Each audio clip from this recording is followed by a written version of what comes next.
एक गांव में गोलू नाम का एक लड़का रहता था।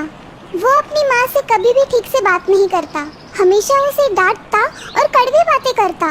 गोलू की माँ का आधा चेहरा आग से जला हुआ था और उससे पड़ी छालों की वजह से उसका चेहरा बड़ा ही भयानक दिखाई देता। गोलू इस बात को लेकर हमेशा दुखी रहता कि उसकी माँ खूबसूरत क्यों नहीं है।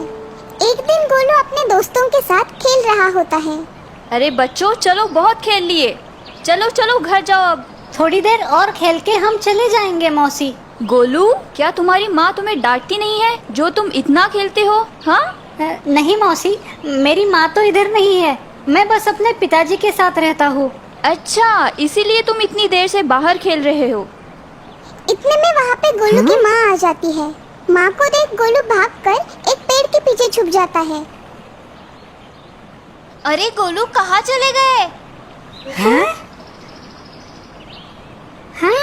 आप कौन हो? मैं गोलू की माँ हूँ, क्या तुमने उसे देखा है? हाँ? गोलू की माँ? उसने तो हमें बताया था कि उसकी माँ इस गांव में नहीं रहती और वो अपने पिताजी के साथ अकेला रहता है। हाँ, सच ही तो है। मैं आज ही तो शहर से गांव आई हूँ, उसे ही ढूंढ रही हूँ। अगर वो दिखे तो उसे बता देना कि मैं उसे ढूंढ रही थी।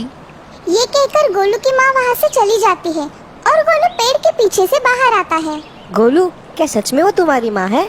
उनके चेहरे को क्या हुआ है? कितना डरावना है उनका चेहरा, और उन्हें देख के तुम छुपे क्यों?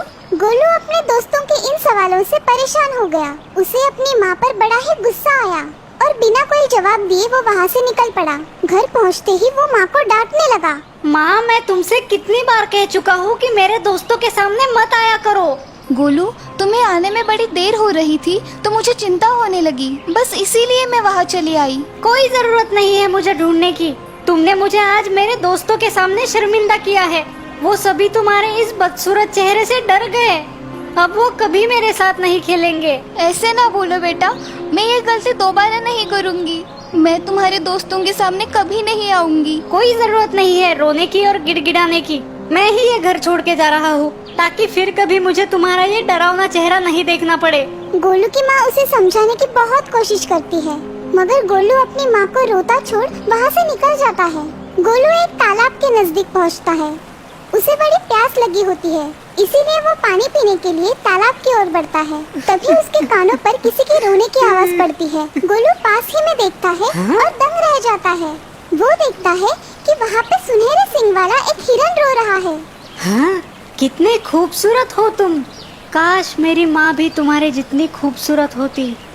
पर तुम रो क्यों रहे हो? मैं अपनी माँ के याद में रो रहा हूँ। क्या हुआ तुम्हारी माँ को?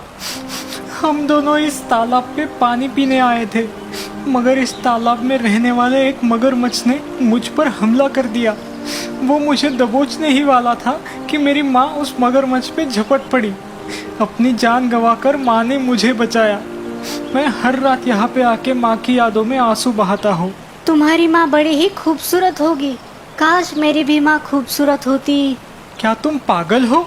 क्या तुम्हें इतना भी नहीं पता कि इस दुनिया की सबसे मूल्यवान, खूबसूरत और कीमती चीज एक माँ ही तो है? तुम झूठे हो। मेरी माँ खूबसूरत नहीं है, उसका चेहरा डरावना है। मैं उसे छोड़ घर से भाग आया हूँ। ये तुमने क्या कर दिया? अगर तुम्हारी माँ का चेहरा डरावना है तो जरूर उसके पीछे कोई कारण होगा। एक काम करो, तुम मेरे इस सुनहरे सींग को अपने हाथों से पकड़ लो। इनमें जादुई शक्ति है जो तुम्हें अतीत में झांकने का मौका देगी और तुम्हें सच्चाई का पता लग जाएगा। क्या सच में? हिरन की बात मानकर गोलू उसके सींग पर हाथ रखता है और अपने माँ के बारे में सोचने लगता है। गोलू को अपना बचपन दिखाई देता है। वो अपनी माँ के गोद में सो रहा है और उसकी माँ उसे लोरी सुना रही है। गोलू की माँ का चेहरा बड़ा ही खूबसूरत और खुश लग रहा है। अचानक घर के बाहर जोर की हवा चलने लगती है। तेज हवा के चलते एक छोटा हादसा होता है और घर में आग लग जाती है। देखते देखते आग पूरे घर में फैल जाती है। जिस छत के नीचे छोटा गोलू सो रहा है वो छत भी आग के लपटों में आ जाती है। छत का जलता हुआ टुकड़ा गोलू पर गिरने लगता है। तभी अचानक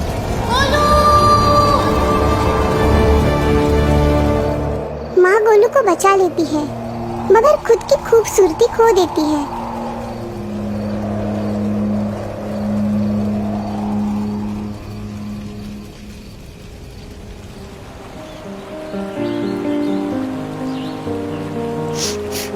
गधा हूँ, बेवकूफ हूँ।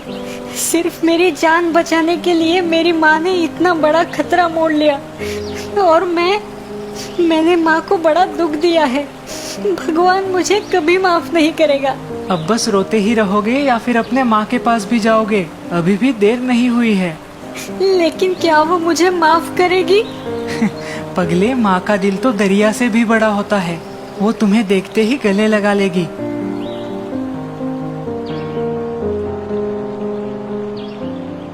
माँ, मुझे माफ कर दो, मुझसे गलती हो गई। मैं तुम्हारी खूबसूरती को समझ ना पाया, मुझे माफ कर दो माँ।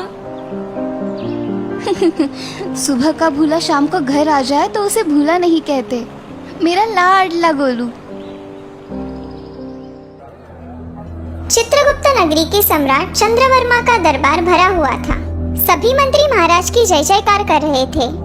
महाराज चंद्रवर्मा की जय, महाराज चंद्रवर्मा की जय। सेनापति, चलो जल्दी राजसभा का काम शुरू करो। जी महाराज। महाराज, महाराज, महाराज प्रणाम। महाराज, बाहर दो औरतें आई है और वो एक दूसरे से झगड़ा कर रही है और उनके हाथ में एक छोटा बच्चा भी है। जाओ, उन्हें अंदर ले आओ। सिपाही बाहर जाता है और उन दो औरतों को अंदर ले आता है। ये बच्चा मेरा है। नहीं, मेरा है, मेरा है। तुम मेरा बच्चा चुराना चाहती हो? नहीं, तुम झूठ बोल रही हो। ये बच्चा मेरा है। अरे तुम दोनों चुप हो जाओ और सच बताओ, ये बच्चा तुम दोनों में से किसका है? मेरा है महाराज। नहीं महाराज, ये बच्चा मेरा है। ये औरत झूठी है। इसने मेरे घर से मेरा बच्चा चोरी किया है। बच्चा तुमने चोरी किया है। तभी राजा अपने सबसे होशियार मंत्री से पूछता है, सुनो चतुरदास, क्या तुम बता सकते हो कि ये बच्चा किसका है? जी हाँ महाराज, मैं अभी बताता हूँ। हाँ? चतुरदास, ये लकीर क्यों खींची तुमने? महाराज, आप बस देखते जाओ, अभी हो जाएगा दूध का दूध और पानी का पानी। सुनो, तुम इस बच्चे का हाथ पकड़ो और तुम इसका पैर, और जो इस बच्चे को अपनी तरफ खींचेगा, ये बच्चा उसका होगा। दोनों औरतें बच्चे को जोर जोर से अपने ओर खींचने ये लगी। बच्चा मेरा है। ये बच्चा मेरा है। छोड़ो, छोड़ो, ये बच्चा मेरा है। बच्चा रोने लगा। तभी एक औरत बच्चे को छोड़ देती है और दूसरी औरत बच्चे को अपनी ओर खींच लेती है। महाराज, मैं ही उस बच्चे की असली माँ। हाँ, ये बच्चा तुम्हारा है। क्यों चतुरदास, सही है ना? नहीं महाराज, ये बच्चा इसका नहीं है। ये बच्चा इस रोने वाली औरत का है। ये कैसे चतुरदास? महाराज, जिसे अपने बच्चे का दर्द महसूस हुआ, वही उसकी असली माँ है। महाराज उस बच्चे को उसकी असली माँ के पास दे देते हैं और उस धोखेबाज औरत को कारावास में डाल देते हैं।